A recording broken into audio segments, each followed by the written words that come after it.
प्रभु लक्ष्मी नृसिंह यात्रा पई उत्सव मुखर गंजाम जिल्लार हिंजिलिकाटू सहर सारा भक्तिमय परिवेश चांगु वाद्यर शब्दरे प्रकंपित सारा अंचल प्रतिदिन मानसिकधारी माने विभिन्न बेसरे सुसज्जित होई नगर परिक्रमार दृश्य वास्तव रे अभुला रथ और कलाकुंज सह आतशबाजी देखिबा पई हेउछि लोकंक समागम।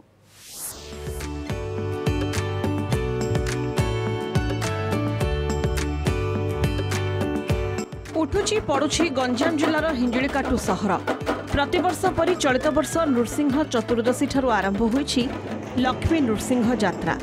3 दिन धरि अनुष्ठित हेउथुबा एही यात्रा पई समग्र सहर रे सृष्टि होइछि भक्तिमय परिवेश।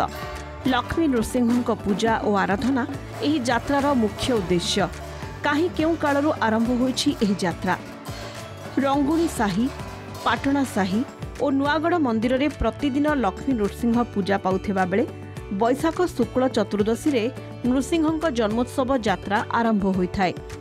यात्रार प्रथम दिन रे राजबाटी और पाटणा साही पक्षरु यात्रा आरंभ होइथाय। द्वितीय दिन रंगुणी साही और शेष दिन केउट साही यात्रा कमिटी पक्षरु यात्रा अनुष्ठित होइथाय। ठाकुरंकु अस्थायी पूजा मंडप रे पूजा करा जाय। तो बहुत उत्साह पालन करती एथिरे देखिए आम साईर समस्त घरे कुड़िया झील मैंने बहुत आग्रह वर्ष सारा अपेक्षा करी रुहंती यात्रा को आसापी यात्रा आसिक बहुत मनोरंजन करती एवं आमर एथर लाइट कलाकुंज बाण उपर बहुत फोकस कराई।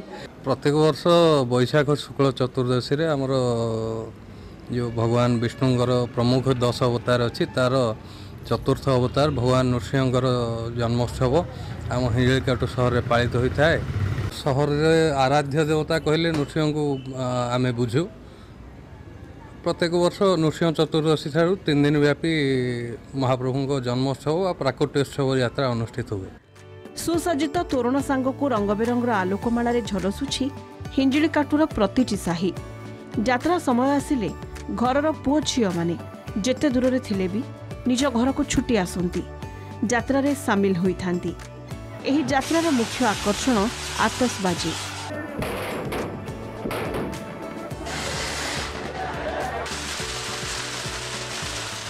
ठाकुरंक नगर परिक्रमा परे आरंभ हुए आतशबाजी प्रदर्शन। मानसिक धारी माने राधाकृष्ण बाघ पिलाखाई डाहाणी असुर आदि बेश धारण करी साही साही बुली मानसिक पूर्ण करती। यात्रार अन्य एक आकर्षण रथ और कलाकुंज। 3 दिन यात्रा हुए आ मेढ़ जो साइरे से साइरे मेढ़ हुए बाण भी 3 दिन आसिकी भगवान दर्शन करूँ आ सब वर्ष भी आसे तो बहुत खुशी।